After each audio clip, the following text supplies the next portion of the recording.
Hello' guys, স্বাগতম জনাইছোঁ অন্য এটা ভিডিঅ'লৈ। আজি ৰাতিপুৱাটো মোৰ বাবে বৰ বিশেষ মানে আজি দিনটোৱে মোৰ বাবে বৰ বিশেষ দিন এটা। ৰাতিপুৱাই অফিচলৈ ওলালোঁ, অফিচ গৈ পোৱা আপোনালোকক জনাই আছোঁ বাৰু কি বিশেষ দিন আজি। অফিচ গৈ পাই আজি বহুত মানে ৰ'দ দিছে, আজি ইমান ৰ'দ দিছে। অফিচত চবৰে বাবে আজি লৈছোঁ চকলেট দিবৰ কাৰণে। কি দিন আজি, কি বিশেষ দিন আপোনালোকেতো গম পাইছেই চাগে।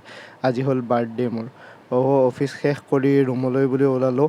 এইফালে লগৰজনে কামোৰ দি আছে, তাক বোলে পাৰ্টি দিব লাগে। তাক ক'লোঁ ব'ল আজি দিম ব'ল, আজি পাৰ্টি আৰু মোৰ বাৰ্থডে আৰু।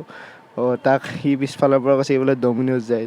তাক লৈ আহিলোঁ চাস্তা ডমিন'জ নহয় বাৰু, অৱশ্যে ফাষ্টফুড খুৱাবৰ কাৰণে লৈ আহিলোঁ। ফ্ৰাইড ৰাইচ খোৱালোঁ। দুয়োটাই ফ্ৰাইড ৰাইচ খাই ৰুমলৈ আহিলোঁ। যদি ভিডিঅ'টো চাই ভাল পালে আপোনালোকে লাইক, শ্বেয়াৰ এণ্ড ছাবস্ক্ৰাইব কৰিব। থেংক ইউ, জয় অসম।